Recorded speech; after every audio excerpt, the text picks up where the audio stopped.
Baik, saya mulai ya. Assalamualaikum warahmatullahi wabarakatuh. Waalaikumsalam warahmatullahi wabarakatuh. Puji dan syukur marilah kita panjatkan kepada Allah Subhanahu wa taala karena berkat rahmat dan karunia-Nya kita bisa berkumpul bersama meskipun lewat Zoom meeting di acara ini. Tak lupa juga kita aturkan sholawat serta salam kepada Nabi Muhammad SAW. Pertama-tama, yang saya hormati Bapak Ardiansyah selaku peneliti SDGs Center UBL, yang kami hormati juga narasumber Kak Samintang, Duta Kampus SDGs 2020 hingga 2022 Universitas Hasanuddin. Dan tak lupa juga saya ucapkan terima kasih kepada para peserta webinar yang telah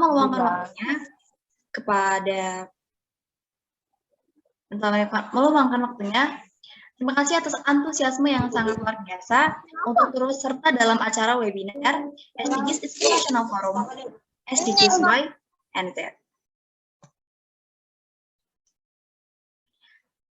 Oke, bersama saya Ratu Sabila sebagai Master of Ceremony pada acara kita siang hari ini. Sebelum memulai acara ini, saya akan membacakan tata tertib acara terlebih dahulu. Yang pertama, peserta menggunakan nama sendiri pada identitas Zoom.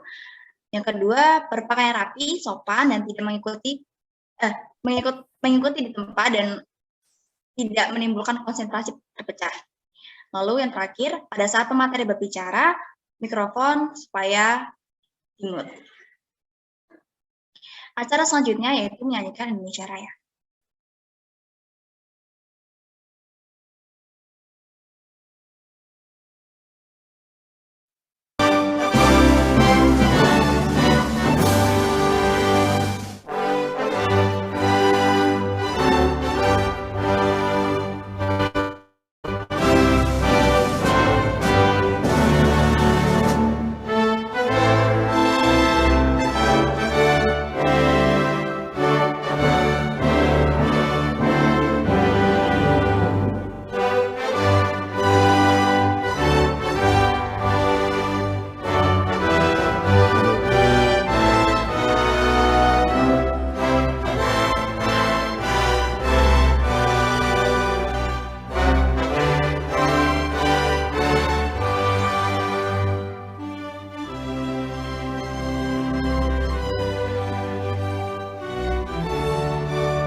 Oke, acara selanjutnya yaitu sambutan.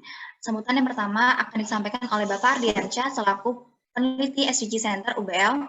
Kepada beliau, saya persilakan. Baik, terima kasih. Apakah suara saya terdengar dengan jelas? Gimana? Oke, terima kasih. Selamat siang. Assalamualaikum warahmatullahi wabarakatuh. Waalaikumsalam. Selamat siang. Salam sejahtera untuk kita semua. Tapi pun yang kami hormati Kepala Pusat Studi SDG Center Bapak Rita Manzir, yang mungkin pada kesempatan ini berhalangan hadir. Yang kami hormati para dosen di lingkungan Universitas Lampung,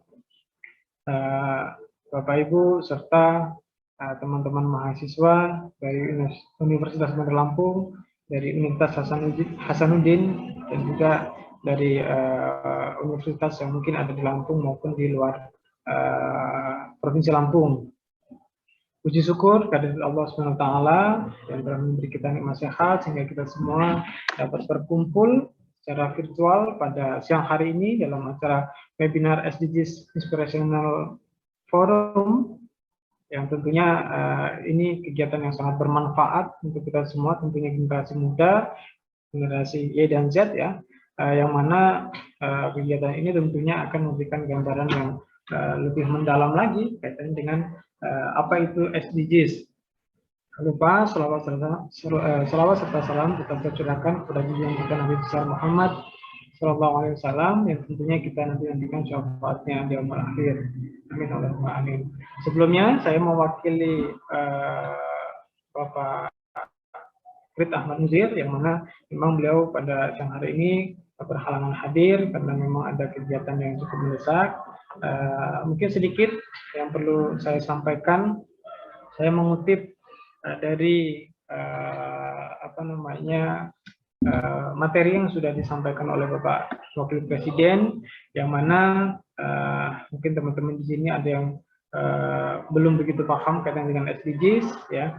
Sustainable Development Goals atau SDGs ini adalah rencana aksi global yang disepakati oleh para pemimpin dunia, termasuk Indonesia tentunya. Apa tujuannya? Yaitu untuk mengurangi kemiskinan, mengurangi ketimpangan, dan juga melindungi lingkungan. Nah, tujuan pembangunan berkelanjutan mencakup 17 tujuan dan 169 target yang harus dicapai pada tahun 2030. Indonesia juga berperan aktif dalam agenda Sustainable Development Goals yang ditetapkan oleh Perserikatan Bangsa-Bangsa atau PBB.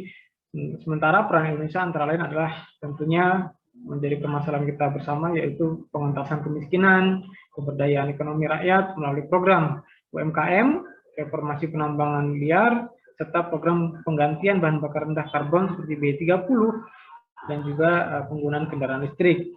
Nah, apa peran kita sebagai pemuda? Tentunya generasi muda memiliki peran penting ya dalam mewujudkan SDGs, terutama di Indonesia. Dalam sejarah, peran pemuda telah terbukti reputasinya dalam penggerakkan atau pergerakan besar dan menjadi salah satu kunci terbentuknya negara Indonesia, yaitu pada Sumpah Pemuda pada tahun 1928.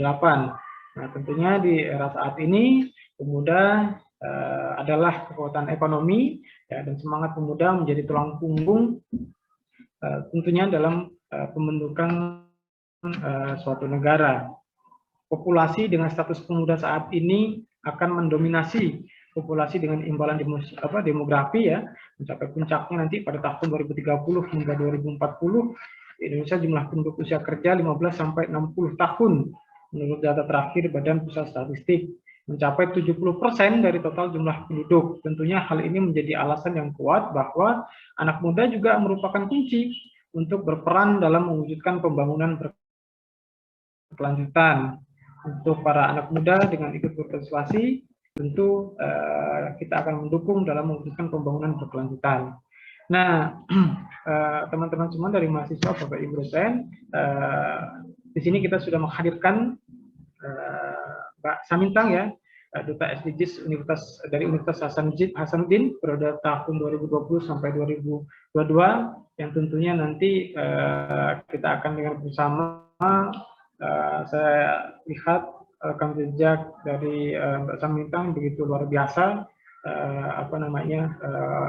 dalam berkiprah tentunya yang sudah diikuti kaitan dengan SDGs. Mungkin itu saja yang bisa saya sampaikan.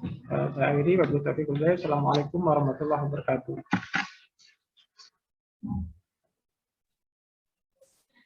Baik, terima kasih atas sambutannya, Pak.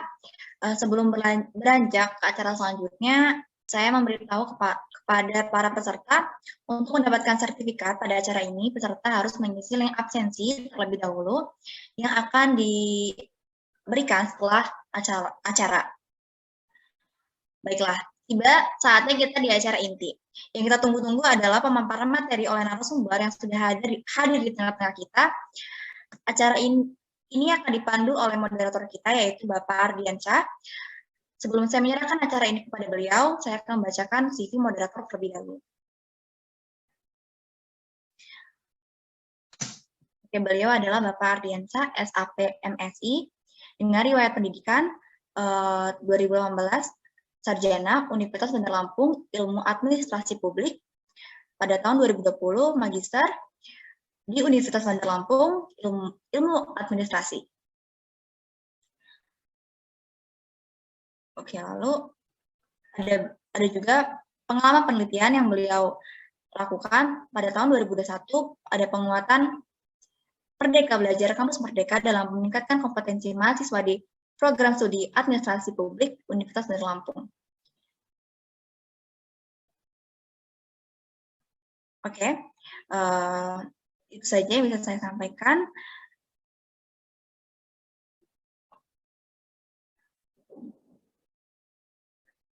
Baik, itu tadi CV dari Bapak Ardiansyah. Selanjutnya saya akan serahkan kepada moderator, kepada Bapak Ardiansyah, saya persilakan.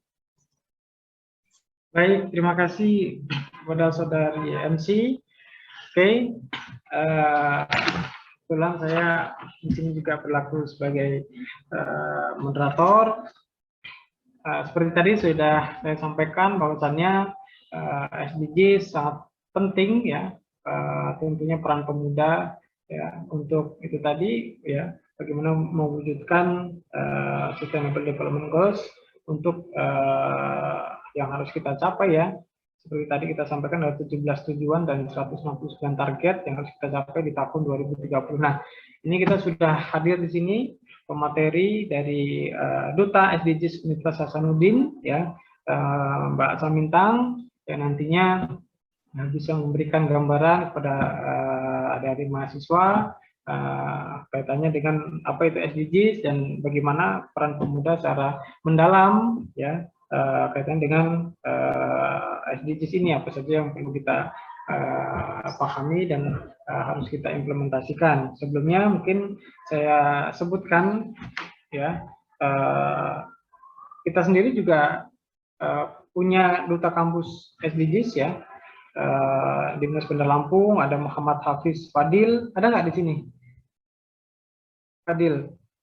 Nah, kemarin juga sudah terpilih ya Muhammad Hafiz Fadil sebagai duta SDGs pilar ekonomi. Ada Aprilia Mega Ayu Swastika sebagai duta SDGs pilar lingkungan. Ada Aji Putra ya, duta SDGs pilar hukum dan tata kelola, dan juga ada Eka Setiawati ya, merupakan dan juga duta SDGs pilar sosial. Nah, ini kita juga harus tahu sedikit CV dari Mbak Samintang ya, cukup luar biasa ya. Seperti kita sampaikan tadi, Dinda Samintang merupakan mahasiswi ya dari Universitas Hasanuddin, di mana Dinda Samintang juga mahasiswa akuntansi ya dari keuangan Islam Universitas Hasanuddin. Nah, pengalaman profesional Mbak Samintang juga luar biasa nih, saya lihat di sini professional experience ya, ada penelitian yang sudah diikuti, bahkan sudah ikut serta program matching fund ya, bermitra dengan PT Kalbe Pharma (TBK) bersama dengan Universitas Hasanuddin. Dan juga profesional experience-nya di sini juga cukup banyak sekali. Saya lihat ada internship B2B partnership and stakeholders PT Mal Sampah Indonesia, CEO founder Comics and Augmented Reality LA Galigo, MOEC Republik of Indonesia, Indonesia SDGs Campus Ambassador tentunya, Research and Advocate UC Board Project, MOEC Republik Indonesia, Project Geolith Sabbe Silk ya, Production, MOEC Republik Indonesia. Nah, pengalaman organisasi juga cukup banyak sekali di sini, mungkin tidak bisa saya sebutkan satu persatu. Mungkin mempersingkat waktu, langsung saja kita persilahkan untuk Mbak Samintang, waktu dan tempat, kami persilahkan. Silakan Mbak. Oke, baik. Terima kasih banyak Pak Ardiansyah dan juga Kak Syaira Salsabila ya. Sebelumnya terima kasih banyak kepada Bapak Ibu dosen dan juga teman-teman yang udah hadir pada kesempatan hari ini. Kita bakalan lebih ke sharing-sharing aja sebenarnya. And sebelumnya, perkenalkan nama saya Samintang, udah ini juga di awal. So, teman-teman bisa panggil saya Sam atau Sam. So, pada kesempatan kali ini, kita akan coba membahas terkait dengan peranan Gen Y dan juga Z terkait dengan SDGs. So, sebelum itu mungkin sebelum mulai ya, saya mau membangkitkan dulu semangatnya teman-teman nih. Teman-teman yang mungkin nggak terkendala bisa open kamera. Saya mau lihat nih wajah-wajah para SDGs zaman now itu udah kayak gimana sih? Apakah masih semangat di sore hari ini atau gimana? Teman-teman silakan open kamera aja, biar kita lebih interaktif juga. Oke, so teman-teman sebelum aku mulai presentasinya, semua peserta aku minta untuk menuliskan satu atau dua kata yang menggambarkan perasaan kalian hari ini. Just one words or two words di kolom chat.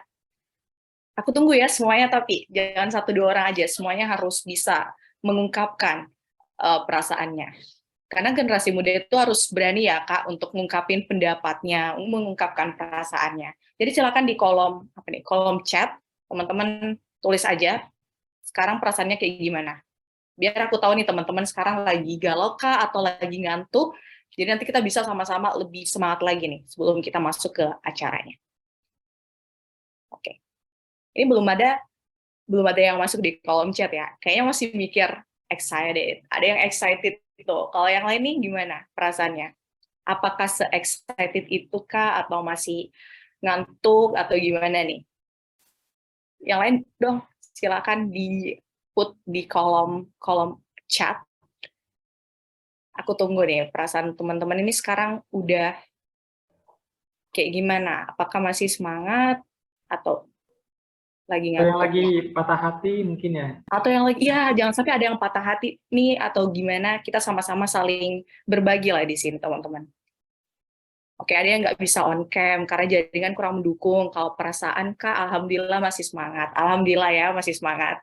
Oke, so teman-teman aku tunggu ya yang lain sambil saya coba untuk share screen dulu. Boleh ini dulu Kak, dibuka izin aksesnya untuk share screen. Oke. Teman-teman santai aja ya, karena kita di sini lebih ke kayak sharing aja, jadi jangan tegang-tegang banget. Oke, alhamdulillah semangat juga Kak. Oke, thank you Akbar, Nurul Hikmah, dan Gibran, Kak Gibran. Oke, so I will start my presentation. Semoga kelihatan ya teman-teman presentasinya. Oke. Apakah sudah terlihat presentasi saya, teman-teman, atau belum? Sudah. Oke, saya coba ini ya, slideshow. Oke. So, kita akan mulai ya, teman-teman. Dan ini nanti juga nggak akan lama-lama banget sebenarnya, karena aku mau lebih banyak mendengarkan aspirasi dan juga pendapat teman-teman nantinya. So, kali ini kita bakalan membahas terkait dengan SDGs dan juga generasi Y dan juga Z gitu. Aku yakin dan percaya teman-teman di sini juga sudah sangat familiar ya dengan Gen Z ataupun Gen Y, karena bagaimanapun teman-teman ada di bagian itu, teman-teman menjadi bagian dari generasi itu. Teman-teman juga mungkin sudah sangat sering mendengar SDGs, atau kalau di Indonesia itu namanya TPB, Tujuan Pembangunan Berkelanjutan. Tapi tidak bisa dipungkiri juga sih teman-teman, bahwa masih banyak di luar sana yang juga belum mengenal dan juga belum aware dengan SDGs itu. Padahal SDGs itu sangat penting sekali, apalagi kita nih generasi-generasi muda yang memang kita punya tanggung jawab yang lebih sebenarnya untuk SDGs. Mungkin ada yang bertanya yang kayak, kenapa sih harus kita Kak, kenapa harus generasi muda? Nanti jawabannya akan jawabannya itu bakalan ada setelah kita discuss satu sama lain.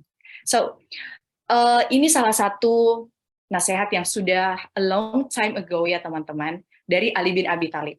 Ajarilah anak-anakmu sesuai dengan zamannya, karena mereka hidup di zaman mereka, bukan di zamanmu. Sesungguhnya mereka diciptakan untuk zamannya, sedangkan kalian diciptakan untuk zaman kalian. Jadi ini sebenarnya jelas sekali bahwasannya kita harus bisa memahami bahwa setiap orang itu zamannya berbeda ya tentunya. Di forum ini saja kita itu udah beda-beda loh teman-teman. Ada yang masuk Gen X, ada juga yang masuk Gen Y, ada juga yang gen selanjutnya mungkin ada juga alpha, strawberry, dan lain-lain. Jadi di sini kita harus bisa memetakan diri dan juga kita harus memahami bahwa meskipun kita beda dari segi zaman, tapi kita sebenarnya punya porsi masing-masing untuk bisa kontribut di zamannya kita itu. Oke, so tapi awal ceritanya gimana sih? Mungkin ada teman-teman di sini yang nanya yang kayak, kenapa sih harus ada pembagian generasi gitu? Kayak kenapa sih harus kita memahami bahwa saya itu generasi Y, Z, dan sebagainya. Jadi ini nih dua bapak ini nih, si Pak Jos dan Pak Kort, yang keduanya ini, yang satunya itu adalah filsuf dan yang satunya adalah sosiolog. Jadi dua bapak inilah yang mengawali adanya pelabelan generasi gitu. Generasi baby boomers, kemudian generasi yang ada sampai sekarang itu, semuanya itu berawal dari sini sebenarnya, dua pemikir ini.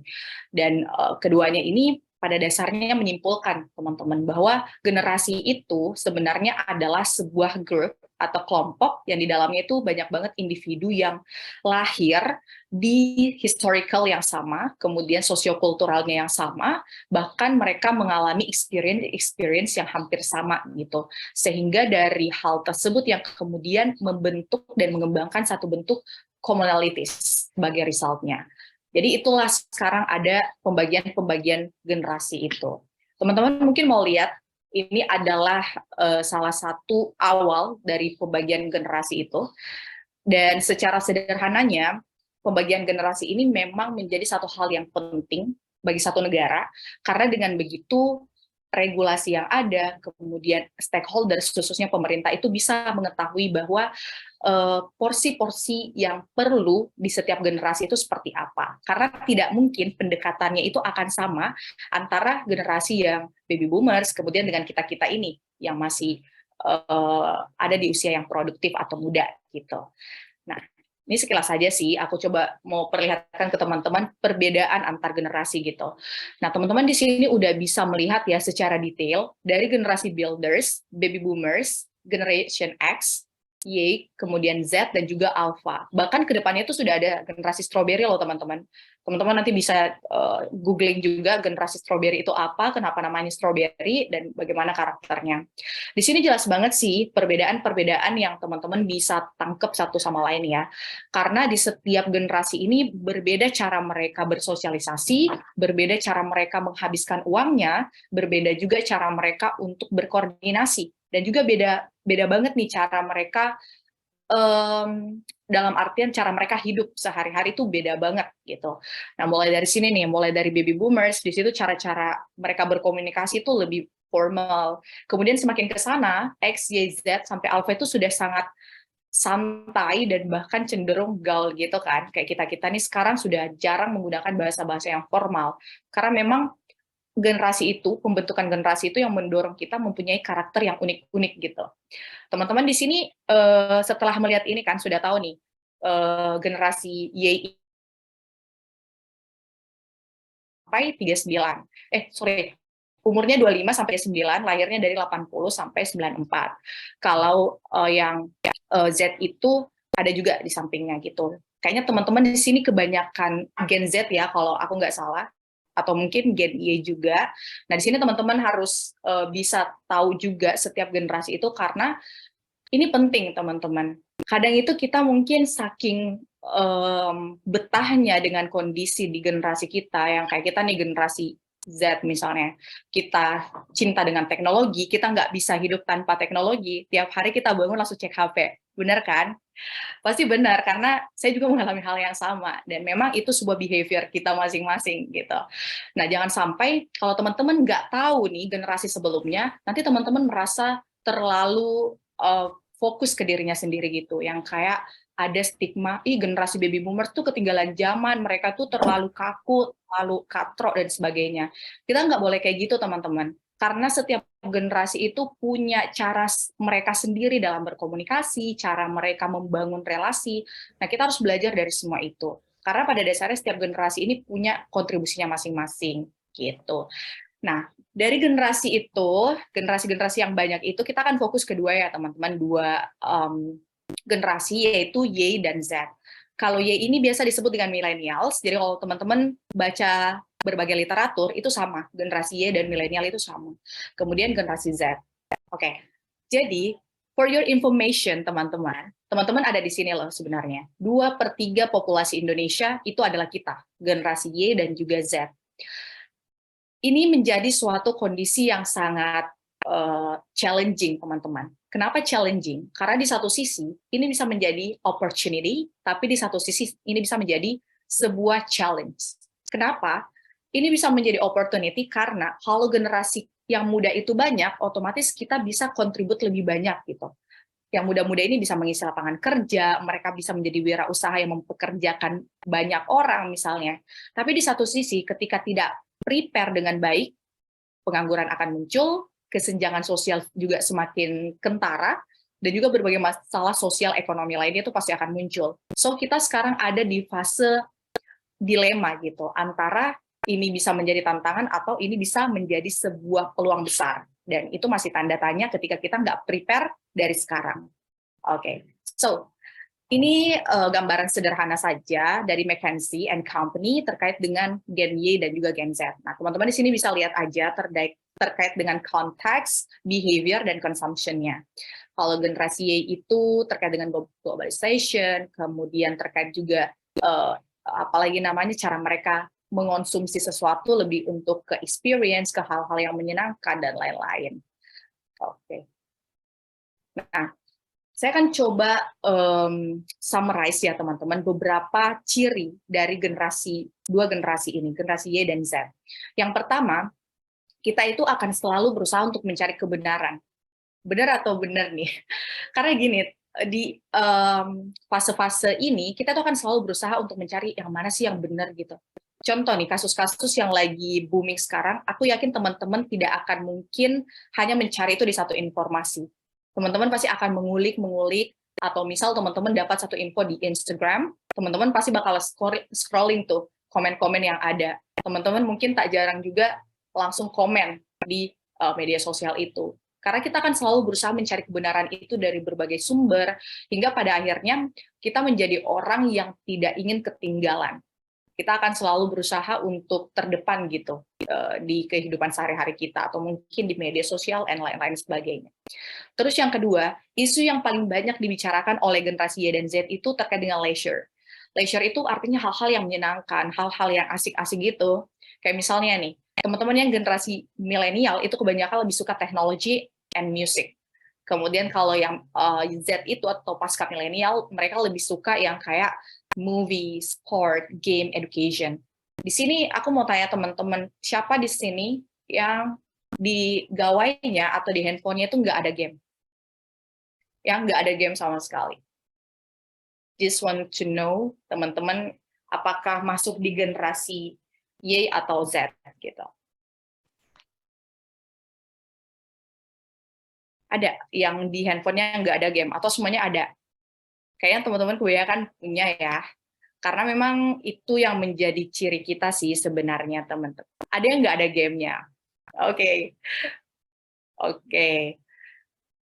Iya, jadi teman-teman tidak salah ketika teman-teman fokusnya itu memang ke ranah-ranah seperti ini, karena memang situasi dan kondisi yang mendukung kita ke arah situ. Terus, yang ketiga, Gen Y dan Z itu adalah pecandu teknologi.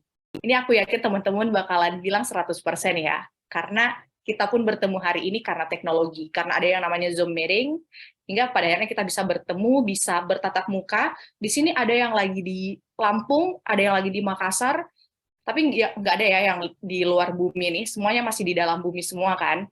Jadi kalau kita kayak mau imagine gitu ya teman-teman, kok bisa ya orang Lampung, orang Makassar, orang Manado, misalnya kok bisa kumpul dalam satu platform seperti ini gitu.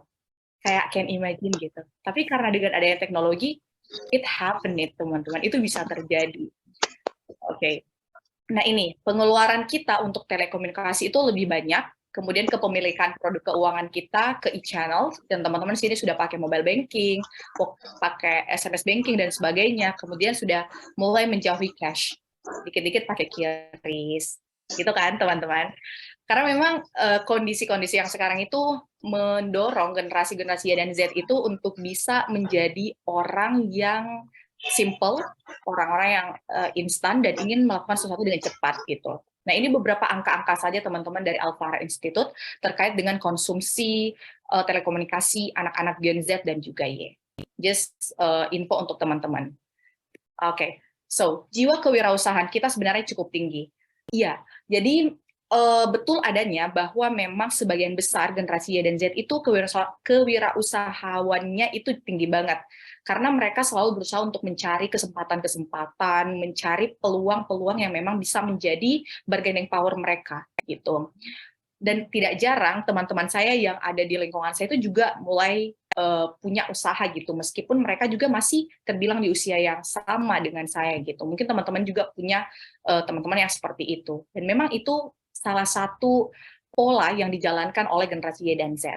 Terus, tapi sayangnya di satu sisi fun fact-nya adalah, bukan fun fact sih, tapi ini fakta yang bikin usap-usap dada juga, karena dari jumlah yang banyak itu, populasinya 2/3 di Indonesia, banyak dari mereka yang menjadi pengangguran. Khususnya di generasi Y dan Z. Banyak banget yang pengangguran, apalagi semenjak ada pandemi di 2019 sampai sekarang juga ya, masih pandemi juga. Meskipun sudah turun di tahunnya. Jadi dengan adanya kondisi seperti ini, yang justru menjadi tantangan besar bagi kita, bagi pemerintah, bagi semua stakeholders untuk berpikir dan mencari jalan keluarnya gitu. Kenapa bisa generasi yang kita harapkan ini bisa menjadi pengisi jayanya Indonesia di 2030 nanti, pembangunan berkelanjutan itu bisa tercapai ketika generasi mudanya ini masih banyak yang tidak produktif dari segi dunia kerja gitu. Jadi ini yang menjadi pertanyaan besar dan juga menjadi PR kita sama-sama ya teman-teman. Oke, so ketertarikan generasi Y dan Z itu terhadap politik bersifat spontan. Di sini teman-teman ada yang suka pantengin dunia perpolitikan di Indonesia atau enggak nih? Karena memang biasanya kita itu sangat-sangat tertarik gitu loh teman-teman, karena politik itu salah satu isu yang sangat seksis dan sangat cepat viral gitu kan. Sebagian besar dari kita itu memang kayak nggak mengikuti berita itu atau misal hal-hal yang berkaitan dengan politik, tapi cenderung kita itu sebenarnya cenderung spontan aja, yang kayak hari ini kita sangat excited, kita cari beritanya sampai sedalam-dalamnya, tapi besok-besok itu udah enggak gitu. Jadi memang itu salah satu ciri yang menurut saya pribadi cukup unik dari generasi Y dan Z. Oke, so mungkin teman-teman juga nanya yang kayak, apa sih Kak hubungannya kita nih generasi Y dan Z dengan SDGs gitu. Nah tadi sebelumnya juga udah di-mention ya, bahwasannya SDGs itu adalah agenda global yang juga diterapkan di Indonesia untuk mencapai pembangunan berkelanjutan di 2030 mendatang. Jadi SDGs itu terdiri dari 17 poin ya teman-teman. Di sini teman-teman juga bisa lihat masing-masing setiap perbedaannya, dan setiap perbedaan dari poin ini sebenarnya pada dasarnya mengarah ke satu tujuan gitu. Bagaimana kita bisa menjamin kehidupan yang ada sekarang itu tetap bisa dinikmatin oleh anak cucu kita nanti. Jadi kita tidak memporsir segala apa yang ada di sekitar kita, tapi kita berusaha untuk mempertahankan itu biar pembangunan ini benar-benar sustainable ke depannya gitu. Nah ini sih mungkin beberapa gambaran atau isu-isu yang lagi booming sekarang ya teman-teman terkait dengan SDGs. Jadi kalau kita berbicara dengan SDGs itu sangat banyak sekali current issue yang memang harus kita solve dari sekarang gitu. Mulai dari pekerjaan yang layak, kemudian masalah lingkungan, climate change, kemudian ketidaksetaraan, kemudian adanya krisis ekonomi, ada ketimpangan sosial, dan lain-lain. Masalah-masalah yang ada itu sebenarnya memang sudah menjadi konsen dari SDGs itu sendiri. Jadi memang dari sekarang kita harus sama-sama nih untuk bisa menuju ke arah itu, ke 2030 agenda itu. Karena SDGs itu bukan pekerjaan yang nafsi-nafsi ya teman-teman, tapi itu pekerjaan barengan yang harus kita lakukan dari sekarang. So ini 4 pilar SDGs, ada ekonomi, sosial, lingkungan, hukum, dan tata kelola. Nah jadi dari sini teman-teman juga bisa mengetahui bahwa saya ini bisa kontribusi ke bidang apa, saya passion-nya apa, saya minat bakatnya apa, dan saya harus kontribusi di bidang apa. Kalau teman-teman suka lingkungan, ayo berkontribusi di bidang lingkungan. Begitupun di bidang lain, sosial, ekonomi, dan hukum tata kelola. Nah ini, teman-teman yang mungkin saat ini lagi belajar SDGs, atau misal teman-teman yang kayak mungkin lagi meneliti, atau misal juga lagi ada project-project SDGs, teman-teman silakan untuk cek dashboard SDGs Indonesia yang kemarin itu baru aja launching secara resmi. Teman-teman silahkan untuk cek itu di SDGs Bappenas, dan di dalamnya itu sangat banyak sekali informasi terkait dengan analisis data capaian SDGs Indonesia. Jadi teman-teman dalam satu platform ini bisa mendapatkan informasi yang sangat koheren dan komprehensif juga. Jadi ini sangat cocok banget sih untuk teman-teman yang mungkin lagi belajar sekarang dan ingin memperdalam pengetahuannya soal SDGs. Jadi sekarang belajar SDGs itu bisa dari mana saja, dari siapa saja, yang penting teman-teman mau. Oke. Nah, ini beberapa pusat kajian dan SDG Center di Indonesia. Teman-teman di sini mungkin berasal dari berbagai kampus ya. Nah, teman-teman bisa cek nih, oh di kampus aku ini udah ada SDG Center nih ternyata atau belum. Nah, misalnya di sini ada beberapa ya yang sempat saya tampilkan, dan mungkin juga sudah ada perkembangan yang baru setelah SDGs Annual Conference kemarin. Di sini ada beberapa, jadi teman-teman jangan ragu untuk bertanya ke SDG Center-nya apabila ada kegiatan-kegiatan terkait dengan SDGs. Bertanya bahwa apakah ada nih kegiatan SDGs berikutnya, aku mau ikut dong, misalnya kayak gitu.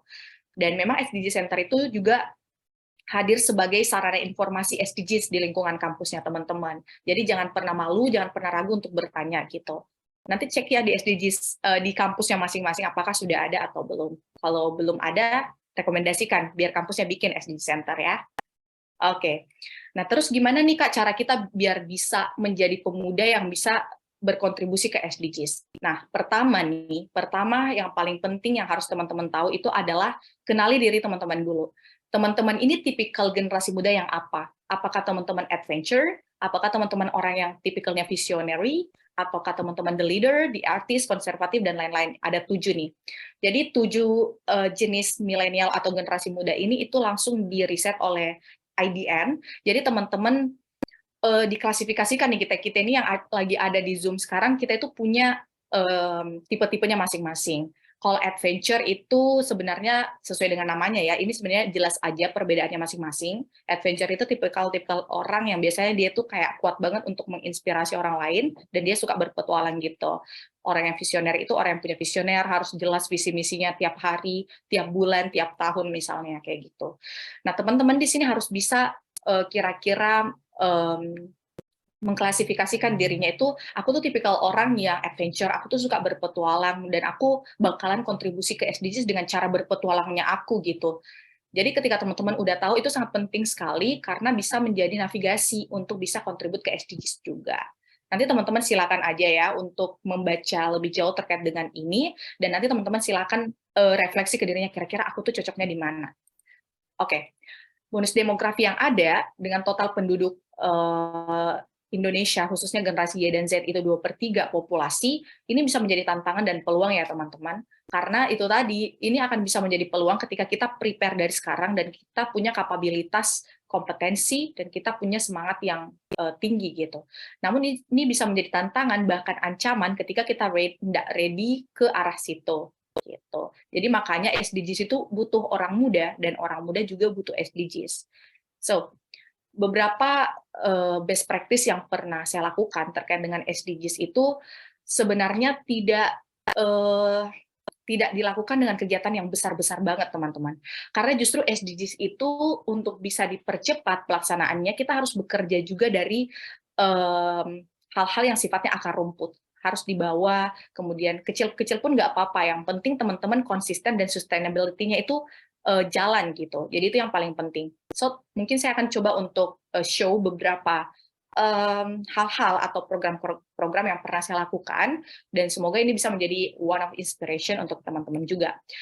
Jadi ketika saya memutuskan untuk terjun ke SDGs, itu awalnya sempat overthinking juga ya teman-teman, karena amanah menjadi duta SDGs itu jujur, itu sebuah hal yang luar biasa, tapi di satu sisi punya tanggung jawab yang besar banget. Karena 2 tahun diberikan amanah itu cukup challenging, karena kita tidak hanya sekedar pakai selempang, kita tidak hanya sekedar pakai pin, tapi lebih dari itu kita punya responsibility yang besar gitu. Kita harus bisa berkontribusi ke kampus, kita juga harus belajar berkontribusi keluar, ke masyarakat, dan itu yang saya lakukan gitu. Karena saya bidangnya ekonomi, saya dari Fakultas Ekonomi dan Bisnis, specifically saya dari akuntansi, hingga pada akhirnya saya melakukan pengabdian masyarakat untuk meningkatkan perekonomian masyarakat di salah satu kabupaten di Sulsel. Dari kegiatan-kegiatan ini saya belajar bahwa meskipun kita dari latar belakang apapun, kita punya kesempatan yang sama untuk kontribut ke SDGs gitu. Baik itu dari ekonomi, baik itu dari segi sosial, lingkungan, dan lain-lain itu teman-teman bisa. Dan saya juga cinta dengan pendidikan, saya suka banget dengan anak-anak, dan pada akhirnya saya berpikir bahwa salah satu poin dari SDGs itu adalah quality education. Nah, salah satu bagian dari ini menjadi penting gitu teman-teman, karena kita akan belajar untuk bisa dekat dengan orang-orang di sekitar kita. Karena saya suka pendidikan, pada akhirnya saya juga terjun ke dunia pendidikan, melakukan pengabdian masyarakat dengan anak-anak sekolah dasar dan juga anak-anak tunagrahita. Karena dengan begitu saya merasa bahwa SDGs itu nggak sulit untuk kita implementasikan teman-teman. Yang penting kita mau dan juga mau berkolaborasi dengan orang lain gitu. Itu yang penting. Karena SDGs itu nggak bisa sendiri-sendiri. Itu bakalan sulit ketika kita mau jalan sendiri. Jadi ayo cari temannya, cari tim yang solid, hingga pada akhirnya teman-teman bisa contribute more to the SDGs.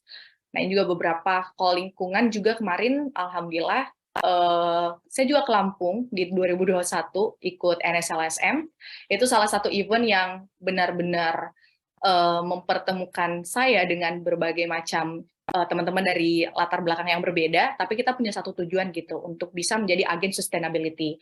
Kita belajar tentang lingkungan, kita belajar dengan berbagai macam stakeholders yang luar biasa memberikan insight ke kami, kita juga belajar untuk lebih cinta ke lingkungan dengan langsung beraksi ke lingkungan gitu, kita ke mangrove, kita pungut sampah, dan lain-lain sebagainya. So, teman-teman juga bisa melakukan hal itu dari hal-hal yang kecil gitu, mulai dari lingkungan terdekatnya. Dan di satu sisi, saya percaya bahwa kekuatan sosial media itu luar biasa. Di era digital sekarang, kita juga harus bisa spread apa yang kita tahu ke orang lain, dan nggak hanya dengan cara-cara konvensional ya teman-teman, dengan ketemu langsung, tapi kita juga bisa memanfaatkan media sosial yang ada untuk mengajarkan dan juga membagikan apa yang kita tahu ke orang lain. Jadi sharing is caring, jadi teman-teman jangan pernah malu, jangan pernah ragu untuk berkolaborasi dengan siapapun gitu. Karena SDGs itu sebenarnya dari cara-cara yang sederhana, itu jauh lebih baik kita lakukan. Yang penting kita bisa berkolaborasi dan bisa komitmen untuk melakukan itu dari awal sampai akhir. Ini juga beberapa kegiatan yang sempat saya ikuti, dan saya belajar dari semua hal ini, yang paling penting itu adalah teman-teman enjoy dengan proses belajar SDGs-nya itu. Karena memang SDGs itu sulit diterapkan karena ini adalah bahasa global gitu. SDGs itu bahasa global yang memang harus kita translate, tanda kutip ya, ditranslate, dan juga kita bisa menceritakan itu ke orang dengan cara yang sederhana. Jadi lewat cara-cara yang sederhana, kita jelaskan ke orang terdekat kita jelaskan ke komunitas kita, ke masyarakat, itu akan lebih baik, dan mereka akan nangkep bahwa apa yang mereka lakukan itu sudah mendukung atau belum mendukung SDGs. Seperti itu. Jadi teman-teman juga harus belajar untuk storytelling, biar SDGs itu dikenal dengan cara yang sederhana gitu. Oke, so saya akan summarize ya 5 hal yang menjadi hal penting untuk generasi Y dan Z agar kita bisa contribute to the SDGs. Yang pertama, karena kita di era yang digital ini, kita juga harus bisa meningkatkan literasi digital dan literasi keuangan kita. Karena di era digital ini, kita dituntut untuk serba cepat, serba tepat, dan juga kita punya kemampuan finansial yang bagus. Kemampuan finansial itu bukan hanya soal banyak duit ya teman-teman, tapi bagaimana kita manage uang itu. Karena ini penting banget untuk generasi Y dan Z, kita punya banyak pengeluaran, maksud saya di bidang, di hal-hal yang memang sifatnya leisure, jadi sebisa mungkin kita bisa punya manajemen yang baik untuk keuangan itu. Terus yang kedua, perluasan kesempatan kerja dan pengaruh utama kewirausahaan. Jadi teman-teman jangan selalu berpikir bahwa pekerjaan itu hanya 1-2 hal, tapi lebih dari itu banyak sekali sektor-sektor yang teman-teman bisa kembangkan. Apalagi sektor kewirausahaan itu hampir tidak ada batasnya ya, selalu ada inovasi-inovasi yang mungkin kita tidak pernah pikirkan sebelumnya. Jadi teman-teman sebisa mungkin untuk bisa melihat peluang yang ada, kemudian melihat juga perkembangan yang ada dewasa ini, agar teman-teman bisa melihat dan mengambil kesempatan yang ada itu. Kemudian yang ketiga, teman-teman juga terlibat dalam berbagai perumusan kebijakan publik dan aktif dalam kepemimpinan muda. Ini penting sekali karena di Indonesia khususnya, atau mungkin di daerah teman-teman masing-masing, setiap daerah itu punya cara perumusan kebijakannya masing-masing. Dan seringkali masalahnya itu adalah dari teman-teman yang juga pernah cerita dengan saya, teman-teman yang pernah diskusi dengan saya, Kebanyakan itu masalahnya adalah kurangnya keterlibatan anak muda gitu. Jadi makanya dari sekarang teman-teman juga harus bisa mendorong dirinya agar bisa menjadi bagian dari kebijakan-kebijakan yang ada, mulai dari lingkungan terdekatnya teman-teman gitu. Karena itulah cara kita agar bisa mengambil bagian dari suatu kebijakan yang bakalan berlaku secara universal gitu. Jadi suara anak muda itu penting banget. Terus yang keempat, localizing SDGs. Localizing SDGs itu adalah pelokalan SDGs. Nah, ini yang saya maksud di mana teman-teman harus bisa mendeliver SDGs itu dengan bahasa yang mudah dipahami gitu. Kalau misal teman-teman melakukan pengabdian nih, misalnya ke masyarakat, nggak mungkin dong teman-teman menjelaskan SDGs itu Sustainable Development Goals, Ibu, Bapak. Kan tidak mungkin seperti itu. Tapi teman-teman menggunakan bahasa yang sesuai dengan targetnya teman-teman gitu. Begitupun ketika teman-teman mungkin ada komunitas yang fokus ke anak-anak sekolah atau mungkin fokus ke remaja dan sebagainya, teman-teman harus bisa mendeliver itu dengan gaya bahasa yang bisa diterima oleh sasaran teman-teman gitu. Gerakan-gerakan yang teman-teman buat juga nggak harus gede-gede loh, di level RT pun bisa, desa bisa, kecamatan bisa. Yang penting teman-teman bisa menjamin bahwa prosesnya itu memang sustainable ke depannya dan juga hasilnya itu bisa benar-benar berimpact gitu. And the last one adalah pengembangan ekosistem kemitraan dan juga bottom up SDGs. Ini penting karena biasanya anak muda itu juga karena mungkin power-nya itu luar biasa banget untuk kontribusi, sampai-sampai lupa bahwa sebenarnya untuk mencapai SDGs itu kita butuh yang namanya ekosistem kolaboratif. Jadi teman-teman jangan berpikir bahwa ini susah nih kalau misal dikerjain kita-kita aja. Ya itu akan memang susah karena kita akan kerja sendiri-sendiri. Tapi kalau misal teman-teman ketemu dengan komunitas atau ekosistem yang punya visi yang sama, teman-teman bisa guide itu. Contoh di hari ini pun itu terjadi gitu, SDG Center UBL, dan saya juga dari Unhas itu bisa gitu bertemu di satu platform bersama teman-teman yang lain. Itu contoh kecil yang teman-teman juga bisa lakukan di kehidupan sehari-hari, di komunitasnya, di organisasinya, atau dimanapun teman-teman sekarang lagi aktif berperan gitu. So, I think ini menjadi salah satu pesan juga untuk saya dan juga untuk teman-teman semua sebelum kita beralih sesi juga tanya jawab. The last but not the least, saya cuma mau sampaikan ke teman-teman bahwa SDGs generasi Y, generasi Z itu punya keterkaitan yang sangat erat gitu. Jadi makanya teman-teman jangan pernah ragu untuk melakukan hal-hal yang memang sifatnya akar rumput, meskipun hal itu kecil, tapi yang penting teman-teman bisa menjamin bahwa yang teman-teman lakukan itu benar-benar ada impact-nya dan teman-teman bisa jamin itu berkelanjutan. Dan jangan lupa untuk mewujudkan SDGs, teman-teman Gen Y dan Z ini harus bisa kolaborasi gitu. Jangan pernah merasa sendiri karena kita harus bergandengan tangan untuk mencapai SDGs itu. So, I think it's enough from me, Kak. Dan mungkin setelah ini kita bakal lanjut ke sesi tanya-jawab aja biar sharingnya juga lebih bisa interaktif gitu. Saya kembalikan ke Kak Adrian. Oke, luar biasa sekali ya penjabaran dari Mbak Samintang. Itu sekarang teman-teman semua ya dari sharing yang sudah disampaikan oleh Mbak Samintang memberikan kita semua tentunya menambah semangat ya. Menambah semangat yang tinggi ya, utama itu tadi untuk bagaimana bisa mewujudkan SDGs untuk di masa yang akan datang. Target kita yaitu tadi 2030 ya. Nah, tentunya yang paling penting juga ya dari yang sudah dipaparkan tadi, saya ambil garis besarnya adalah tentu sinergitas dari seluruh elemen masyarakat ya, apakah itu dari usia tua ya, apalagi usia muda seperti saya sebutkan tadi, kita mencapai angka tertinggi ya bonus demografi yang tentunya ini menjadi tantangan atau challenge tersendiri buat kita semua dalam mewujudkan SDGs itu sendiri. Nah, tentunya seperti tadi saya kutip dari Mbak Samintang, kita bisa lakukan ini semua dengan cara-cara yang sederhana, cara-cara yang mudah dipahami oleh masyarakat. Karena itu tadi kita membutuhkan seluruh lapisan masyarakat untuk ikut serta ya mewujudkan SDGs sesuai dengan target yang sudah ditentukan. Oke, sekarang waktunya untuk teman-teman semua menanggapi ya, memberikan masukan ataupun juga pertanyaan kaitannya dengan materi sharing yang sudah disampaikan oleh Mbak Samintang. Oke, saya persilahkan mungkin sesi pertama 3 dulu. Silakan bisa raise hand ya. Silakan. Jika ada pertanyaan atau tanggapan dari teman-teman. Ada kira-kira? Ayo silakan. Ini dari Unhas banyak ya. Di Unhas banyak.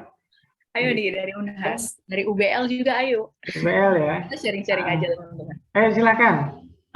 Kita sharing sama-sama bareng-bareng. Ayo silakan Muhammad Gibran mungkin ada. Mas Gibran, silakan. Halo, selamat siang. Selamat sore ya. Kita sore. Sore, Ya. sore. Silakan Mas Gibran.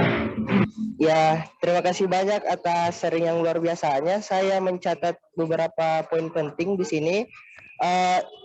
Saya mau tanya Kak, untuk Kak Sem, itu sangat menarik ya yang dibilang SDGs itu memang ranahnya global, tapi bagaimana kita memulainya dari lokal, dari akar rumputnya itu.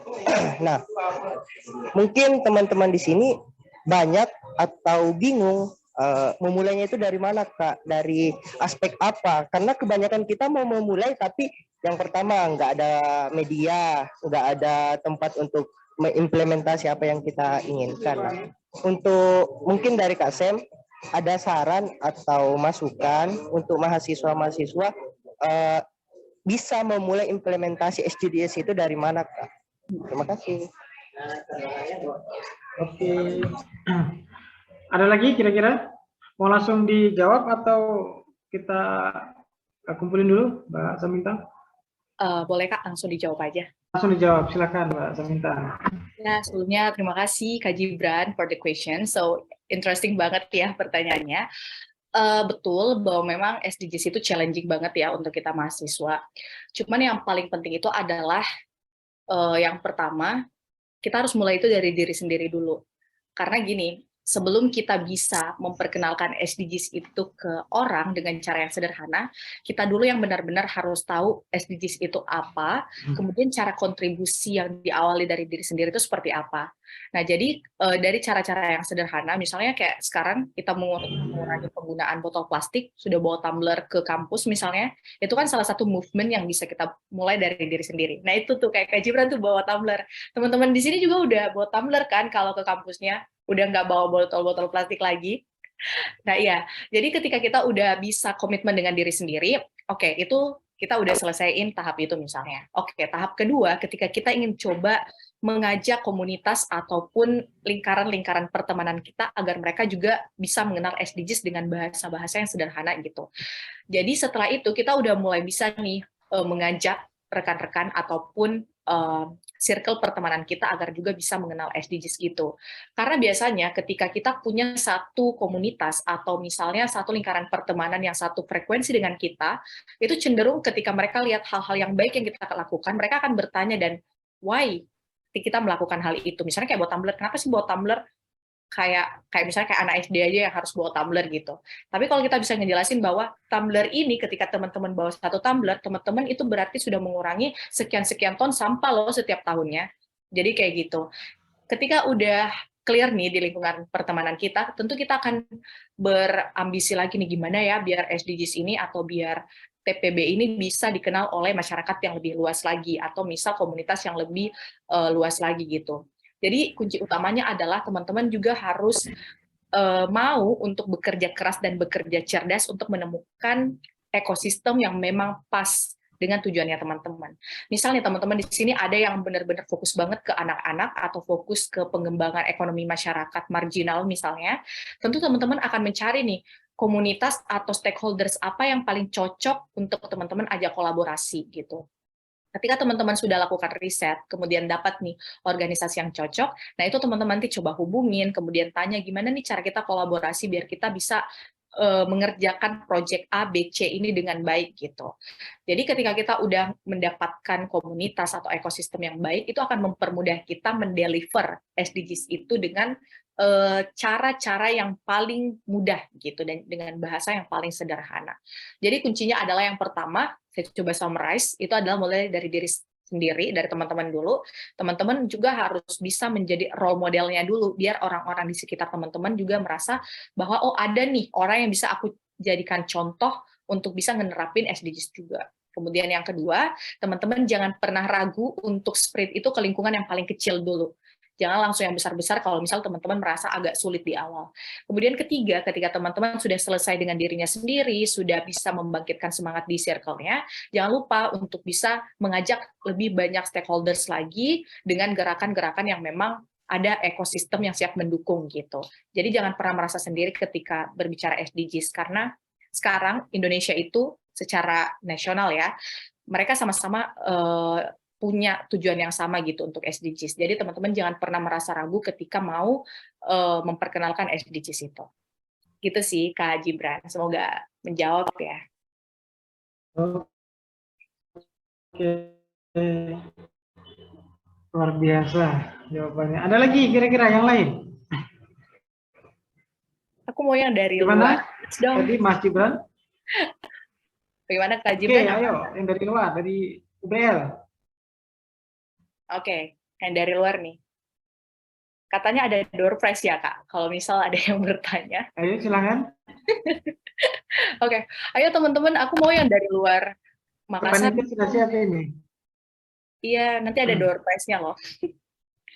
Oke, ayo teman-teman, kita discuss aja. Ayo dari UBL mungkin. Ini ada yang raise hand Kak. Oke, siapa Mbak Ninih ya? Mbak Ninih Mutmain ya. Silakan Mbak Ninih pertanyaannya atau mungkin tanggapan, silakan. Oke, baik Kak. Terima kasih atas kesempatannya. Sangat luar biasa ya materi yang telah dibawakan oleh Kak Sam. Membuka pikiran lagi tentang SDGs. Saya juga sangat tertarik dengan SDGs. Sangat banyak pengalaman yang dibagikan tadi oleh Kak Samintang. Dan di sini saya ingin menanyakan, dalam perjalanan kakak itu tentunya ada tantangan, hambatan yang kakak alami. Nah, bagaimana kakak menanggapi hal tersebut? Bagaimana kakak bisa mendapatkan solusinya? Seperti itu, Kak. Oke, terima kasih. Oke, silakan Mbak Samintang. Ya, oke Kak, baik, terima kasih.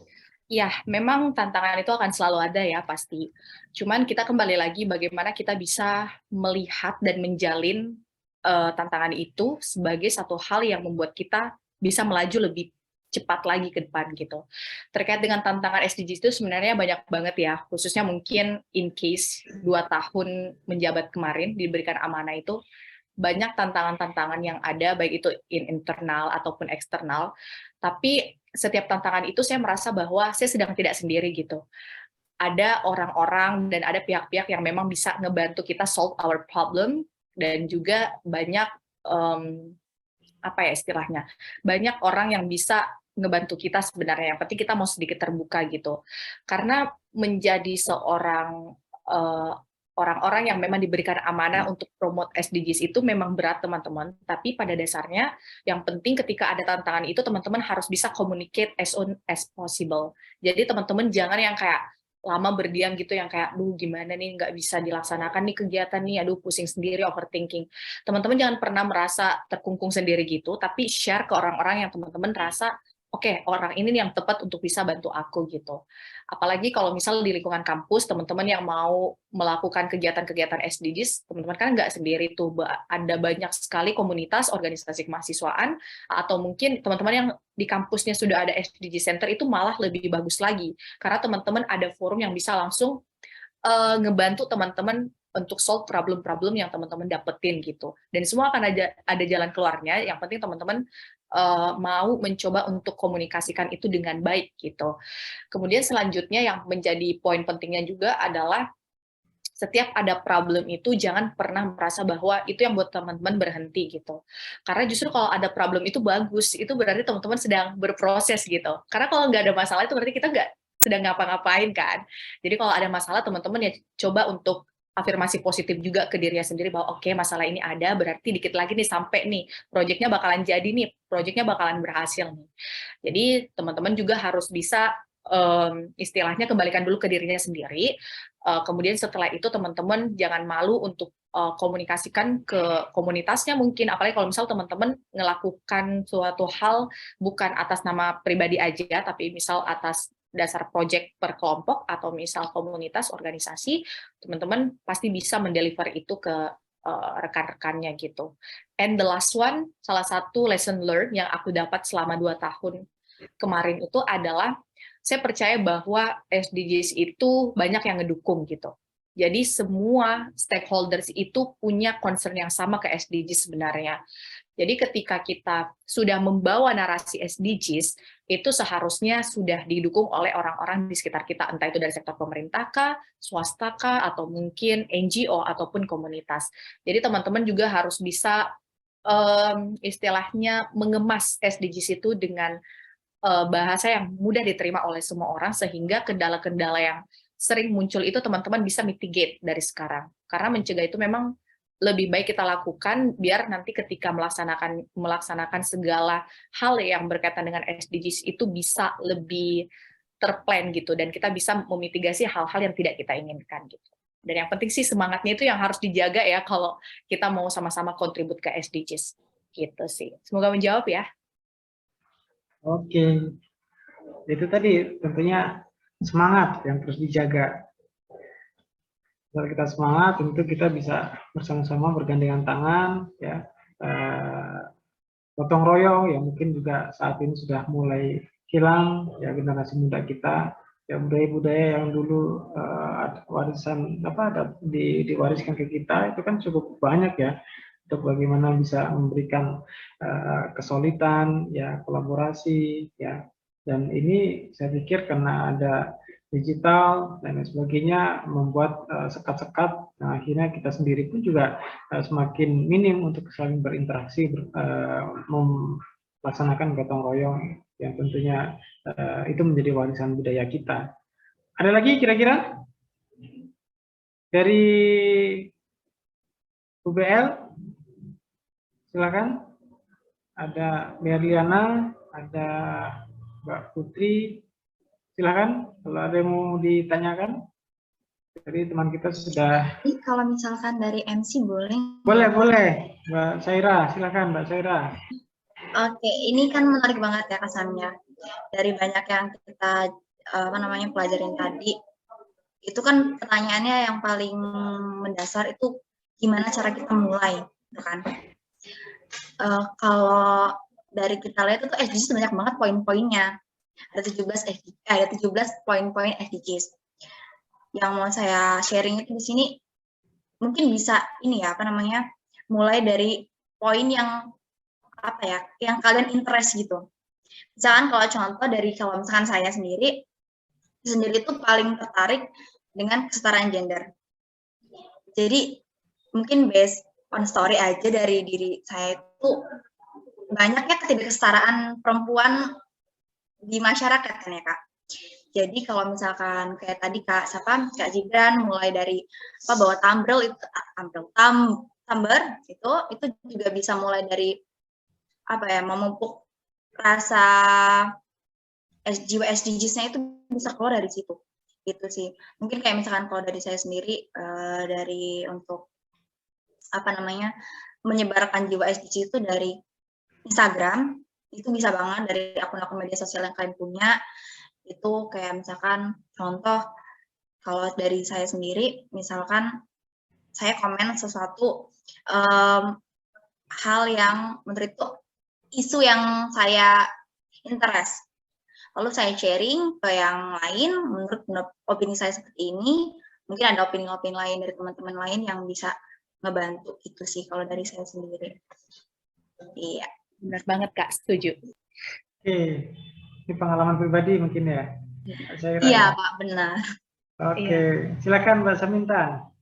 Ya, aku setuju banget dengan Kak Saira tadi ya, karena memang banyak yang menanyakan hal yang sama gitu, yang kayak Kak ini poinnya banyak banget loh, 17.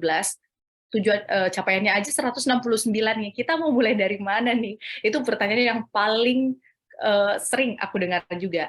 Dan betul jawaban pertama aku yang kayak apa yang teman-teman paling suka dan teman-teman passionate dari ke-17 itu.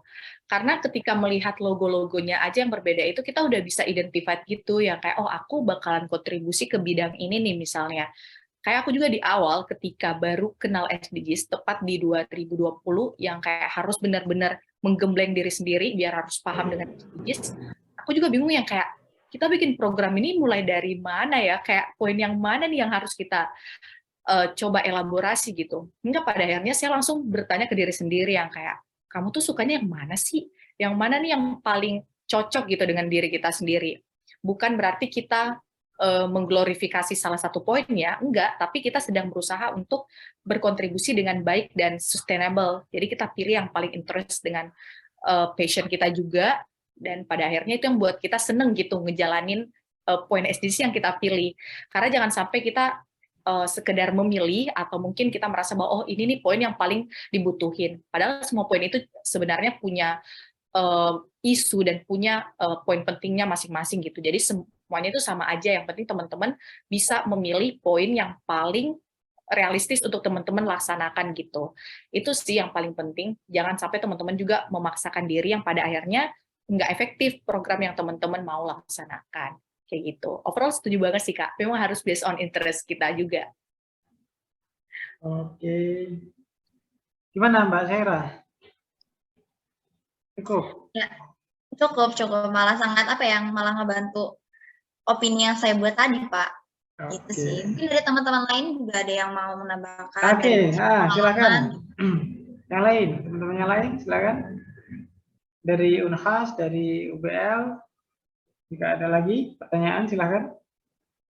Atau mungkin malu-malu nih Kak, bisa di kolom chat kali kalau misal. Malu-malu bisa di kolom chat. Boleh di kolom chat ya teman-teman. Silakan. Masih ada enggak?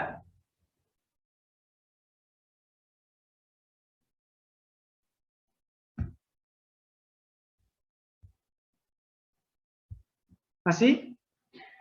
Ada kira-kira? Kita waktunya sampai kapan, Bu MC?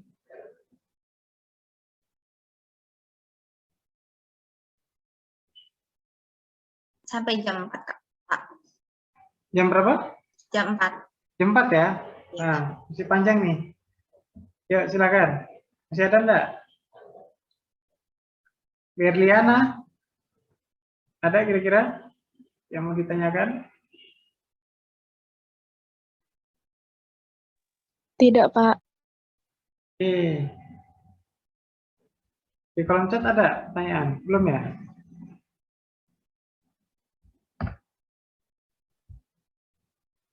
Ayo teman-teman jangan malu-malu ya, santai aja karena ini lebih ke kayak sharing aja sih. Teman-teman barangkali ada pengalaman juga, itu bisa di-share banget ke kita semua yang ada di sini.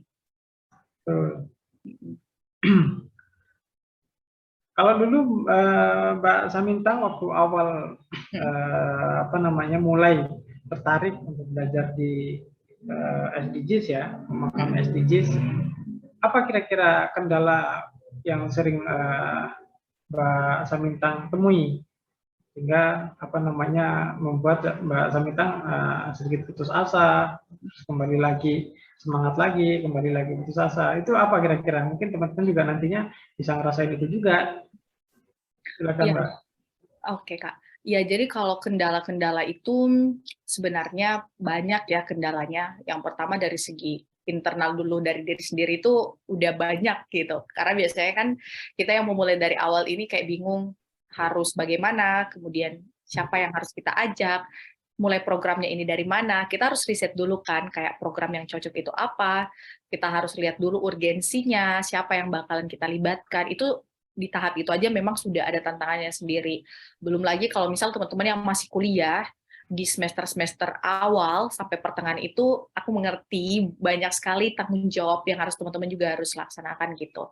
Jadi pas kemarin khususnya jadi Duta SDGs itu di semester 3 itu adalah salah satu semester yang paling bikin mumet karena banyak banget tugas di saat yang ya bisa dibilang di saat yang bersamaan karena kita baru disuguhkan dengan mata kuliah awal dan juga ke bidang studinya kita gitu dan juga konsentrasi. Jadi pada saat itu benar-benar lebih ke kayak time management sih Kak sebenarnya. Karena tanggung jawab kuliah bersamaan dengan sebagai duta SDGs, kemudian ada juga tanggung jawab yang lain. Jadi benar-benar sempat burn out juga di awal, yang kayak kok banyak banget nih yang mau diselesaikan di saat yang sama gitu. Cuman pada akhirnya kembali lagi kita harus bisa mengatur skala prioritas kita, mana yang harus diselesaikan pertama, mana yang bisa kita tunda beberapa hari kemudian misalnya, kemudian mana yang memang nggak penting, yang nggak perlu kita ikutin gitu. Jadi kendala-kendala yang paling dominan ke situ sih Kak, lebih ke kayak bagaimana bisa memanage setiap kegiatan yang lain gitu.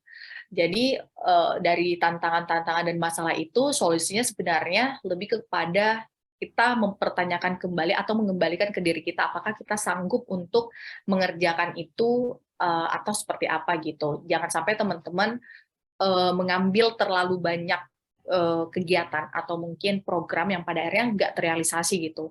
Teman-teman juga harus bisa memetakan 1-2 kegiatan aja yang berkaitan dengan SDGs di tahap awal. Yang penting teman-teman komit dulu ke kegiatan itu atau program yang teman-teman susun.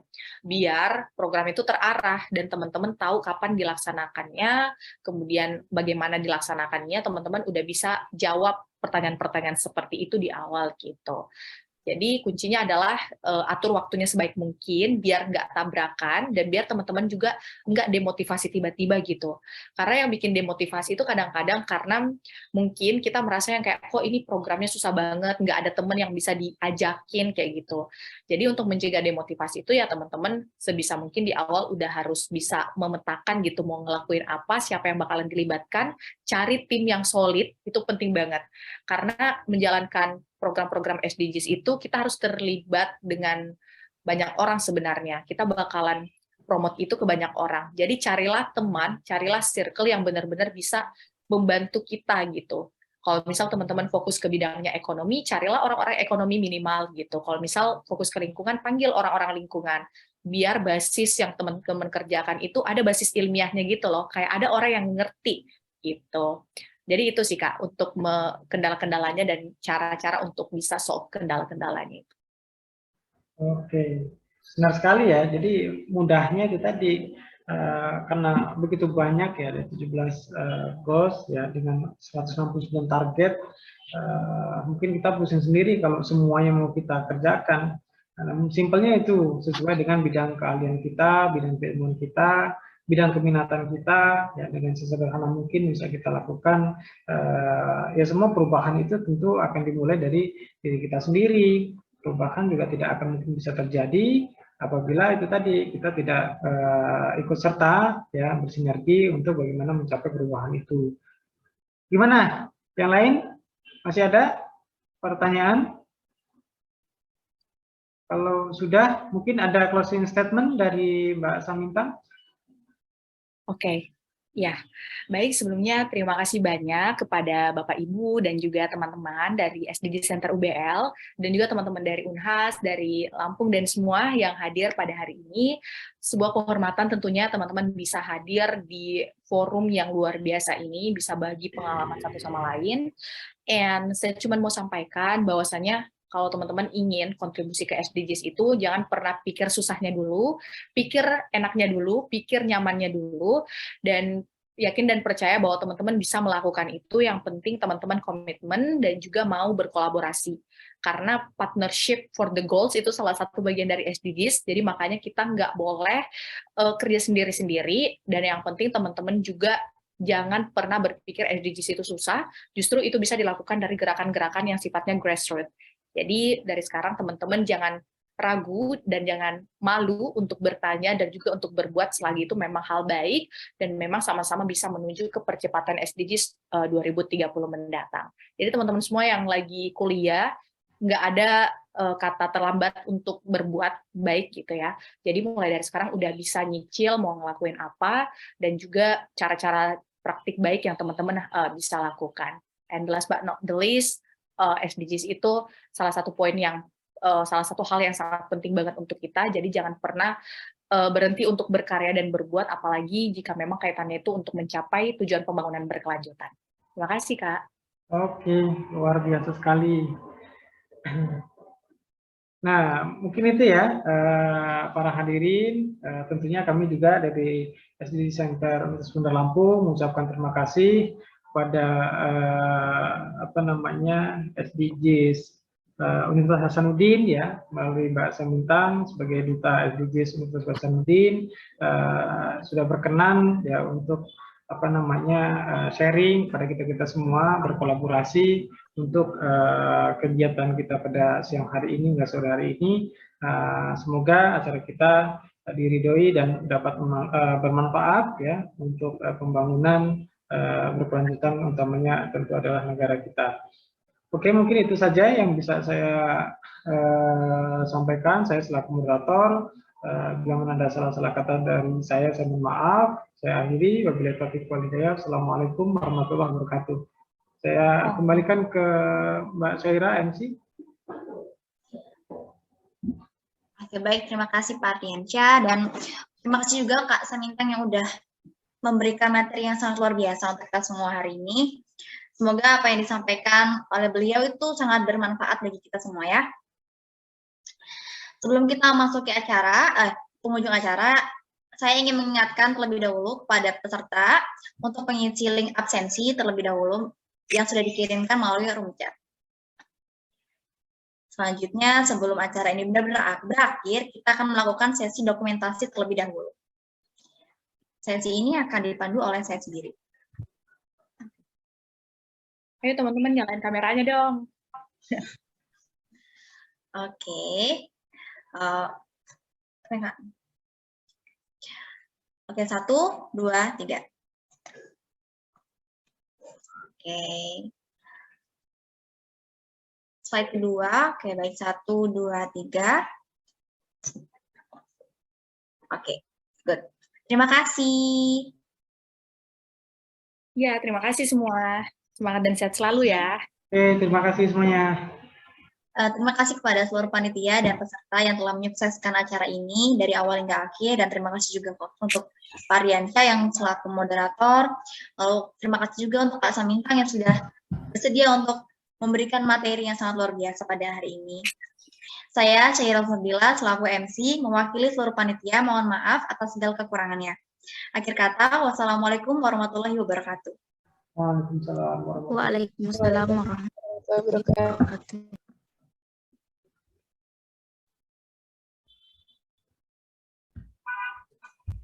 Terima kasih semuanya.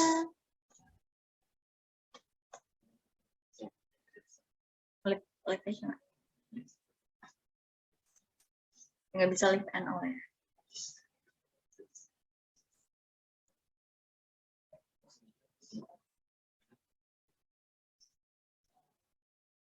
Ini boleh.